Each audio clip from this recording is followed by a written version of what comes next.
Before we pick up in the next paragraph, I want to make sure that we remember back to when Carton reveals his love for Lucy. And he does so in a way that is very much selfless. He's very much saying, I simply wanted you to know that I love you, not that I would ever expect you to love me in return. That I know that that's not possible. And even if it were possible, I wouldn't allow it because I would do nothing but bring you down. So that better side of Carton has only ever been revealed to Lucy. Mr. Lorry, at this point in the story, has still only ever seen him as kind of a drunken waste of humanity. He's not someone who earned, deserved, or was given respect by Mr. Lorry. He was someone who was simply tolerated. So we start to see at this point in the story a very different Sydney Carton. We start to see him opening up that better side of himself to everyone, basically.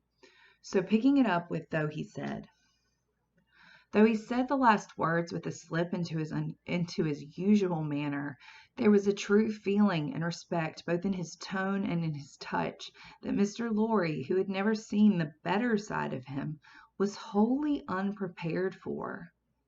He gave him his hand, and Carton gently pressed it. To return to poor Darnay, said Carton, don't tell her of this interview or this arrangement. It would not enable her to go see him. She might think it was contrived, in case of the worst, to convey to him the means of anticipating the sentence. So here Sydney Carton says, the her there is capitalized for a reason.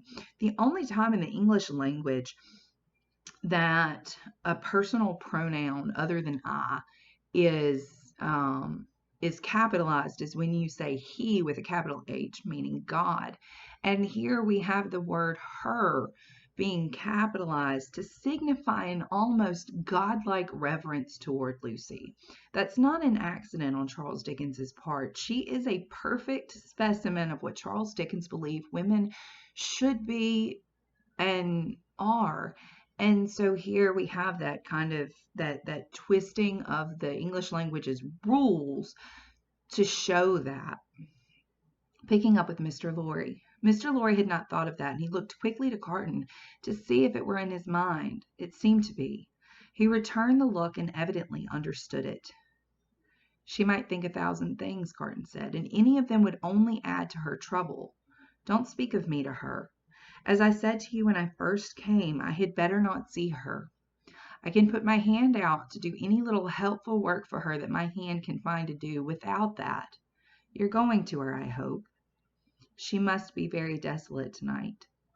I am going now directly. I am glad of that. She has such a strong attachment to you and reliance on you. How does she look? Anxious and unhappy, but very beautiful. Ah.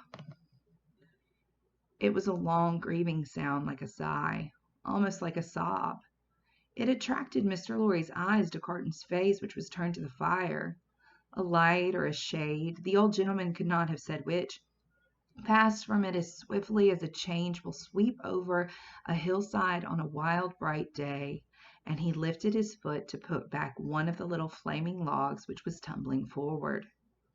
He wore the white riding coat and top boots then in vogue, and the light of the fire touching their light surfaces made him look very pale, with his long brown hair, all untrimmed, hanging loose about him. His indifference to fire was sufficiently remarkable to elicit a word of remonstrance from Mr. Lorry. His boot was still upon the hot embers of the flaming log when it had broken under the weight of his foot. I forgot it, he said. Mr. Lorry's eyes were again attracted to his face. Taking note of the wasted air which clouded the naturally handsome features, and having the expression of prisoners' faces fresh in his mind, he was strongly reminded of that expression. And your duties here have drawn to an end, sir, said Carton, turning to him. Yes, as I was telling you last night when Lucy came in so unexpectedly, I have at length done all that I can do here. I hope to have left them in perfect safety, and then to have quitted Paris. I have my leave to pass. I was ready to go. So here we find out that Mr. Lorry, all of the work that he was originally there for Tellson's Bank, is finished. He has basically his passport allowed to leave Paris now. So he has a safe way out. They were both silent. Yours is a long life to look back upon, sir, said Carton wistfully. I am in my 78th year. You have been useful all your life, steadily and constantly occupied, trusted, respected, and looked up to. I have been a man of business ever since I have been a man. Indeed, I may say that I was a man of business even when I was a boy. See what a place you fill at 78. How many people will miss you when you leave it empty? A solitary old bachelor, answered Mr. Lorry, shaking his head. There is nobody to weep for me. How can you say that? Wouldn't she weep for you? Wouldn't her child? Yes, yes, thank God. I didn't quite mean what I said. It is a thing to thank God for, is it not? Surely, surely. If you could say with truth to your own solitary heart tonight, I have secured to myself the love and attachment, the gratitude or respect of no human creature. I have won myself a tender place and no regard. I have done nothing good or serviceable to be remembered by. Your 78 years would be 78 heavy curses, would they not? You say truly, Mr. Carton. I think they would be. Sidney turned his eyes again upon the fire, and after a silence of a few moments said, I should like to ask you, does your childhood seem far off? Do the days when you sat at your mother's knee seem days of very long ago? Responding to his softened manner, Mr. Lorry answered, 20 years back, yes. At this time of my life, no. For as I draw closer and closer to the end, I travel in the circle, nearer and nearer to the beginning. It seems to be of one kind smoothings and preparings of the way.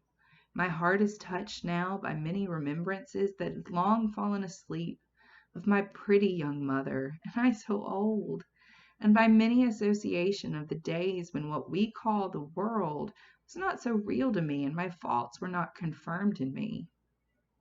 I understand the feeling, exclaimed Carton with a bright flush, and you are the better for it. I hope so.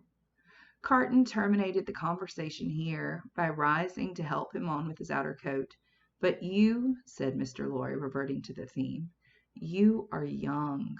Yes, said Carton. I am not old, but my young way was never the way to age. Enough of me. And of me, I am sure, said Mr. Lorry. Are you going out? I'll walk with you to her gate. You know my vagabond and restless habits. If I should prowl about the streets a long time, don't be uneasy. I shall reappear in the morning. You go to court tomorrow. Yes, unhappily. I shall be there, but only as one of the crowd. My spy will find a place for me. Take my arm, sir. Mr. Lorry did so, and they went downstairs and out in the streets. A few minutes brought them to Mr. Lorry's destination. Carton left him there, but lingered at a little distance, and turned back to the gate again when it was shut, and touched it. He had heard of her going to the prison every day. She came out here, he said, looking about him. Turned this way, must have trod on these stones often. Let me follow her steps. It was 10 o'clock at night when he stood before the prison of La Force, where she had stood hundreds of times. A little wood sawyer, having closed his shop, was smoking his pipe at the shop door. Good night, citizen, said Sidney Carton, pausing and going by, for the man eyed him inquisitively. Good night, citizen. How goes the Republic? You mean the guillotine? Not ill. 63 today. We shall mount to 100 soon. Samson and his men complain sometimes of being exhausted. Ha, ha, ha! He is so droll, that Samson. Such a barber. Do you often go to see him shave? Always. Every day. What a barber! You have seen him at work. Never. Go and see him when he has a good batch. Figure this to yourself, citizen. He shaved the 63 today in less than 2 pipes. Less than 2 pipes. Word of honor. What he's saying there is that he was able to smoke 2 pipes, and by the time that he was finished with his second one, the 63 people were dead. As the grinning little man held out the pipe he was smoking to explain how he timed the executioner, Carton was so sensible of a rising desire to strike the life out of him that he turned away.